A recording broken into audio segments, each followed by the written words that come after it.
Hello all, ఈ వీడియోలో ఆఖరి సవాల్ మూవీ రివ్యూ అయితే తెలుసుకుందాం. రీసెంట్ గానే లయన్స్ గేట్ ప్లే లోకి హిందీ లాంగ్వేజ్ లో స్ట్రీమింగ్ వచ్చింది, తెలుగు డబ్బింగ్ అయితే లేదు. స్టోరీ ప్లాట్ విషయానికి వచ్చేస్తే విక్కీ అనే రీసెర్చ్ స్కాలర్ ఉంటాడు. తన థీసెస్ ని ప్రొఫెసర్ రిజెక్ట్ చేయడంతో ఇన్స్టిట్యూషనల్ బయాస్ ఉందని ప్రొఫెసర్ గోపాల్ ని పబ్లిక్లీ క్వశ్చన్ చేస్తారన్నమాట.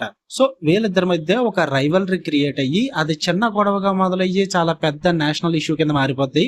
అంత కాంట్రవర్సీ ఏం జరిగింది, వీళ్ళిద్దరి మధ్య జరిగిన ఇష్యూ వల్ల ఆ కాన్సిక్వెన్సెస్ ఎంత దూరం వెళ్ళాయి, వీటన్నిటి చుట్టూ నడుస్తుంది ఈ ఆఖరి సవాల్ అనే మూవీ. ఓవరాల్ గా నాకు ఎలా అనిపించింది అంటే ఇట్స్ యావరేజ్ భయ్యా. ఓటీటీ కాబట్టి ఒకసారి ట్రై చేద్దాం అనుకుంటే ట్రై చేయండి, కాన్సెప్ట్ డిఫరెంట్ కాబట్టి. పాజిటివ్ విషయానికి వచ్చేస్తే సంజయ్ దత్ గారి పర్ఫార్మెన్స్ బాగుంటుంది. మూవీకి బిగ్గెస్ట్ ప్లస్ పాయింట్ ఏదన్నా ఉందంటే ఇదనే చెప్పొచ్చు. బట్ ఆయన పర్ఫార్మెన్స్ అందరికి వర్కౌట్ అవ్వదు, ఎందుకంటే ఎక్స్ప్రెషన్ పలకదంటారు చాలా మంది. బట్ నాకైతే బాగా అనిపించింది. ప్రొఫెసర్ రోల్ లో కొంచెం కంట్రోల్డ్ గా సీరియస్ పర్ఫార్మెన్స్ అయితే ఇచ్చారు. సంజయ్ దత్ గారికి ఆపోజిట్ రోల్ లో ఒక పర్సన్ చేశారు, ఆయన పేరు నాకు అంతగా తెలియదు కానీ స్ట్రాంగ్ పర్ఫార్మెన్స్ అని చెప్పొచ్చు. అండ్ ప్రొఫెసర్ స్టూడెంట్ మధ్య జరిగే ఈ ఐడియాలజికల్ ఫేస్ ఆఫ్ ఏదైతే ఉందో చాలా ఇంట్రెస్టింగ్ అనిపించింది భయ్య. కొన్ని పోర్షన్స్ బాగా వర్కౌట్ అయ్యాయి. అండ్ అలాగే మూవీలో రైస్ చేసే ఆ హిస్టారికల్ గానీ పొలిటికల్ క్వశ్చన్స్ గానీ ఇవన్నీ కూడా డిస్కషన్ వర్తీగానే ఉంటాయి.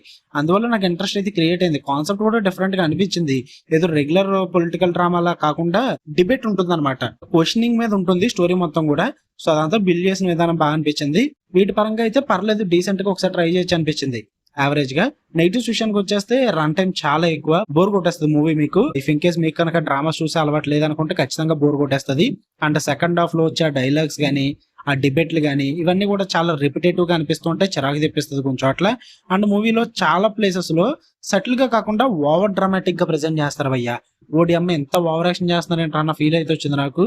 చాలా హెవీ చేస్తారు, అది అంతగా వర్కౌట్ అవ్వదు. పైగా చాలా పొలిటికల్ అండ్ హిస్టారికల్ టాపిక్స్ కూడా ఒకేసారి కవర్ చేస్తారు.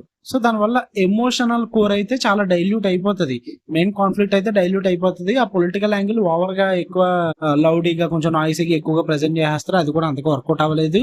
సో ఓవరాల్ గా ఇట్స్ యావరేజ్ మూవీ. ఒకసారి ట్రై చేద్దాం అనుకుంటే ఓటీటీ కాబట్టి ట్రై చేయండి. హిందీ మూవీ షూస్ అలవాటు ఉంది అనుకుంటే, లేదంటే లేదు. ఓకే, మీకు కన్నా వీడియో నచ్చితే లైక్ చేయండి, షేర్ చేయండి, మీ ఒపీనియన్స్ కూడా కామెంట్ చేయండి.